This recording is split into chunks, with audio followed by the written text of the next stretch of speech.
let's talk about emotional processing, because I know this is something I mention a lot in my work when it comes to putting yourself out there in a bigger way. When it comes to sharing your story, sharing your true authentic self, a lot of people get super stuck. And for those of you who follow along, you know that part of that reason is because we have these unresolved childhood traumas, these stuck emotional wounds that we haven't addressed, things that are happening in our subconscious that keep us from actually showing up and saying what we want to say or being who we want to be. So when it comes to doing this kind of work of really letting go of that armor, stepping into your truth and being able to share your story in a bigger way, it's super important that one of the things that you're consistently doing is emotional processing. Now, what does that mean? What it means is that you can sit here and mindset hack your way into thinking like, yes, I'm powerful. Yes, I can make the money that I want. Yes, I can have the relationship that I want all day long. But if you're not moving the stuck emotion that's causing you to feel deep inside otherwise, to begin with, you're not going to be making much progress. So we all have these disempowering stories that we tell ourselves. In my work that I do with clients, there's 6 categories of disempowering stories that you can tell yourself. They're really going to hold you back from getting to where you want to be. It's your career story, your relationship story, your money story, your self-worth story, your wellness story, and your visibility story. These are all stories that we tell ourselves, these disempowering narratives that are running in the back end that actually keep us from achieving the goals that we want to achieve in our life. And when we start saying, for example, if your issue is that you're not showing up in your business the way that you want to be, that could either be a career story, a visibility story, a money story, or a combination of all 3. So let's keep this really simplified. So you have a story, a career story that you can't grow because otherwise people will take advantage of you. And you tell yourself this story around like, well, in my past, this is all the times that someone did this, or in my past, in my childhood, I was taken advantage of in this way and that way. And so now I can't possibly grow as a business because inevitably people will take advantage of me. So that's a story that you might be telling yourself. Well, there's actually a set of emotions that you are feeling that are causing this story to play on repeat over and over again because your mind is replaying this as a narrative. However, your emotional body has things in it that are anchoring in the story. So for example, it could be a fear of rejection that you experienced as a child. It could be, chronic trauma that you experienced from a caregiver who kept pushing you down every time you try to put yourself out there in a bigger way, who always shamed you. So now you have this fear of being shamed, or maybe you have like this anger against people who tell you what you can't do. So the menu is endless, and that's part of the work that I do with clients to really get super clear and specific on what's actually going on in the back end so we can target it more specifically with emotional processing. But the idea of emotional processing is let's identify what are the disempowering stories that you're telling yourself. What are the beliefs that are driving that story to begin with that you're holding as a result of and perpetuating as a result of the story you're telling yourself? And based on those beliefs, what are the stuck emotions that are in this belief? So let's say one of the core beliefs around the story is, I'm not worthy of success. And so when we dig into this, we can see that some of the emotions that come up for you around I'm not worthy of success is shame, anger, and grief. And we do an exercise where we get even more granular, more specific on that. So now you have these feelings of subconscious feelings of shame, anger, and grief that you're walking around with all freaking day, whether you know it or not. And any time an incident is happening in your external world that is just reminding you that you're not worthy of success, then you're getting triggered. And that emotion of feeling, that emotion of shame, anger, and grief will just come tumbling out, even if it's like a small instance when someone says something to you and you're like, I don't know why I overreacted so much with this. I don't know like what came over me. Well, what came over you is these old stuck emotions that are stuck in your subconscious, which by the way does not know the concept of time. Everything is happening in the now in your subconscious. And so you find like these external stimuli, like somebody making a comment to you or someone at the grocery store like rubbing by you, and then you get all triggered and pissed off, and all these emotions come tumbling out because they're begging to be addressed, they're begging to be looked at. And that is why I'm obviously very much oversimplifying this for the sake of this video, but that is why it's so important to have constant emotional processing practice in your day-to-day as you're doing this work of getting really clear and unpacking what are the key driving emotions that are actually influencing you every single day, which some of them might be these deep-rooted fears of shame and anger and grief and sadness or embarrassment that are causing you to walk around feeling like you're not enough all day, and then finding, subconsciously of course, looking for evidence to prove that not enoughness. Emotional processing. Now, what does that actually look like? So remember, emotion is energy in motion. So having everyday practices to get that energy moving through you is really going to help you not become a victim to your own subconscious beliefs and your own subconscious stories. And even as we take these subconscious beliefs and stories and make them conscious, you might still find yourself falling victim to the emotions that have not been resolved around it. So you know, with emotional processing, it depends on how much you want to tackle at a time. If you want to go like from like really the most powerful way to do this is adopting practices like breathwork, hypnotherapy. There's treatments that you can do with experts to really move this faster, but everyday practices can look like at-home breathwork exercises, because there is a difference between at-home breathwork exercises and then doing that with a breathwork practitioner, where you can go deeper and heavier and accelerate the process when you actually have someone facilitating it for you. So at-home breathwork practices, it looks like somatic exercises like moving and dancing.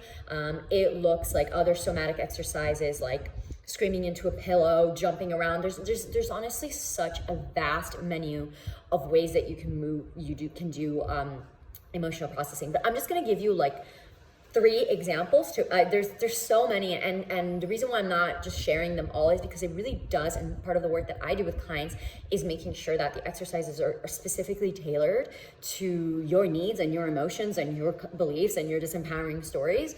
But 3 really powerful ones are, number 1, breath work. So connecting to your body, grounding in, and witnessing, observing what are the emotions that are coming up for you. So with breathwork, even in the category of breathwork, there's hundreds of exercises. The really low-hanging fruit, the go-to one, would be box breathing, which is simply a simple form of breath work to get you connected back into your body. And this allows you to get calm, to get into the parasympathetic state, so you can actually start observing what emotions are coming alive within you. So breathwork is really simple. Think of it as a box where you breathe in. Usually, typically recommended is 4 seconds to start, and then you can work it up to all the way to 12 seconds. But you're breathing in, inhaling, 1, 2, 3, 4, holding, 1, 2, 3, 4, exhaling, 1, 2, 3, 4, holding, 1, 2, 3, 4, and you do that exercise, inhaling for 4 counts, holding for 4 counts, exhaling for 4 counts, holding for 4 counts. You can do that for a few minutes. You can do it up to 10, 20 minutes. What this allows you to do is get super, super connected to your body every time you're feeling nervous or triggered or upset or pissed off at something. It grounds you back in. You can connect to your body and really start to observe, okay, as I'm breathing, what are the emotions that are coming alive for me right now? What's living inside me? Okay, there's some grief. There's some sadness. There's some anger. And what's really helpful for you to do, for you to move the emotion, is to start to objectify it. So for example, if I feel that I'm doing my box breathing and I'm like, wow, I'm feeling a lot of anger, not identifying with it. I am angry. I am feeling some anger. Okay, where is it? It's in my chest. What color is it? It's red. What shape is it? It's a ball. And okay, it's a ball, it's a hot ball. What temperature? It's a hot ball.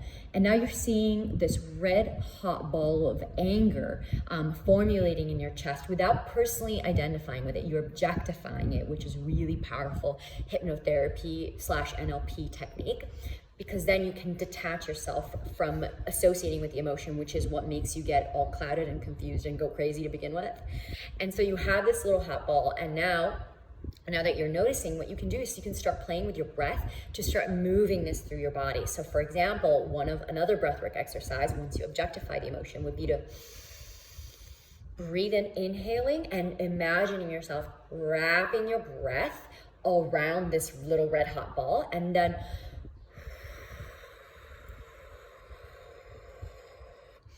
exhaling that little red hot ball, and just inhaling and then exhaling, and doing this until the intensity or that little ball goes down, down, hopefully until it disappears. And if not, then you can just continue that practice. So just to give you an idea, this is one way is box breathing, just to get really connected to your body, really grounded in. Another way is using your breath to move the emotion, objectifying the emotion and move the emotion. So those are just two quick little breathwork exercises for you. Another way to emotionally process is dancing, which is one of my favorites, and I'll get up and demo. So it's dancing, it's moving your body, right? So in the morning, maybe a morning exercise could be for you to close your eyes and just start dancing. And when you're dancing, you don't want to be in your head, but rather you just want to move your body. And I'm opening my eyes so I can make sure I'm in the camera. And then you can start connecting to what's happening in your body, so maybe you're like, wow, I feel grief. I feel grief in my heart. And then you move to that. You move to that grief, whatever that grief brings up. Okay, I feel tension. I feel stress. I feel stress in my stomach. Stress, right? And then, or I feel angry. I feel angry. And then you move and you can fucking bring on some Metallica music with some hip hop and just let yourself be angry. Or I feel lonely. I'm just touching yourself and just being there for you, you know? So whatever the emotion is, actually allowing your body to express whatever it is. And that's a really powerful way for you to move energy through your body and express and process your emotions. Another way could be little somatic tricks like, well, number one, it's just, if you want to cry, cry.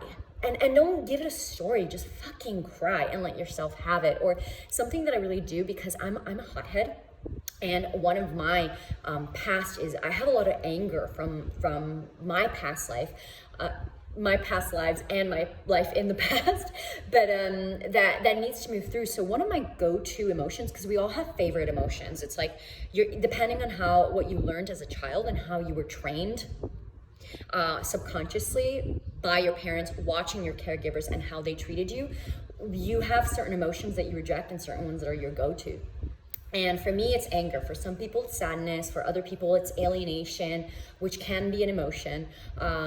So there's all these different emotions that you have. It's really important to understand what your palette is and what your go-to favorite emotions that are actually, because anger, sadness, grief, lonely, they're not in and of themselves bad emotions, but they are ones that we will latch onto for us to essentially separate ourselves and from what it is that we want to create. And so, for example, anger is one of mine. Every time, if I'm getting really, really triggered, especially if in a public space where I can't just like start dancing in public. I mean, I could, but maybe not the best idea. What I will do is I will go to the bathroom, and I'll start thinking about the thing that makes me angry, that, whatever that was, even if it's a small instance, and I'll just be like, oh my God, I'm so angry. And I actually invite the anger, like in the bathroom stall, I invite the anger just to come alive, and I imagine a little volume dial. If I'm like a 2 out of 10 angry, and when I mean 2 out of 10, it means typically I'm suppressing that anger or I'm pushing it down, because that's what we do with emotions we don't like. We push them down, and we repress them. And so I'll be like, okay, this is a 2, but actually it's not, the way the waiter talked to me that made me angry. That's not actually a real example, but maybe I'll get triggered by a comment that I saw on Instagram, or like a hater sending me a message. And I'll realize, okay, I'm a 2 out of 10 angry, but actually I'm not angry about the hater. I'm angry about feeling rejected. I'm angry about feeling like I'm not enough. So actually getting super real with the real reason that you're angry in your own privacy, and being like, okay, I'm so angry. And I call it like an anger train. Okay, I'm angry because this person was a hater, but actually I'm angry because I'm ashamed, and I'm angry because of this, and I'm angry because of this. And I let myself just get really, really, really angry until it like hits a tipping point where I'm just like on edge. And then I'll take my palms and I go, oh. And I'll just literally just scream into my hands until like all that energy has moved. So I provoked the energy, I turned it to a 10, and then I moved it. You can actually see my face is a little bit red right now. It's actually turning red as we speak, because even the thought of bringing forth that anger is already creating physiological reactions in my body. That's how powerful our body is and how intelligent it is. And so bring that through, and then I'll be like, wow, all right, I feel much better. And then all of a sudden, what you'll find is that emotion, because you allowed yourself to express it in its fullest, has cleared. And at least for the time being, and it has cleared, and finally you can think clearly again, which is really powerful. And you can see like, oh wow, okay, I got very agitated from that comment. It's actually coming from a much deeper place of me having a history of feeling rejected or picked on and bullying. Okay, I can see that now. I can see that with reason. Okay, I can move forward and actually be patient with that and let that through. So that's just like some 3 ways that you can emotionally process your shit in a really helpful way. There's obviously many, many more things that you can do. I work with my clients through that emotional processing, but as you can see, having a consistent daily practice of emotional processing actually allows you to think more clearly. It allows you to move stuck energy from your body that, if you don't move it, is going to be self-sabotaging you in ways that you may not even be aware of in your day-to-day, because that emotion is just sitting under the surface and it wants to be expressed, it wants to come out. The good news is that when you have emotional processing practices, then you can facilitate how that comes out.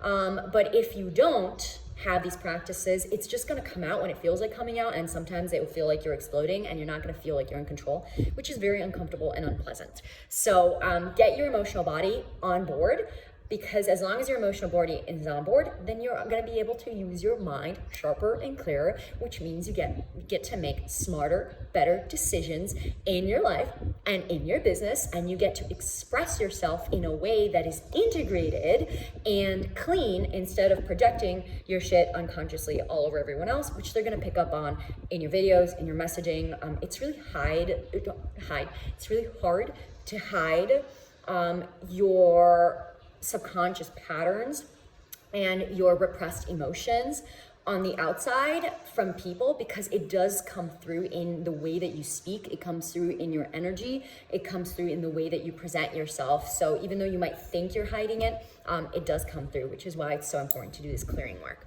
Anyways, I hope this was helpful, and if you have any questions, please let me know. Anything you want me to cover, anything you want me to go deeper on. And if you're looking to do this kind of work for yourself, not just for yourself, but also for yourself in your business, then please reach out to me, DM me. I take on a very select amount of private clients. However, I do have my Master Your Story group coaching program and other programs and courses that I offer teaching this. Anyways, thank you so much, and talk soon.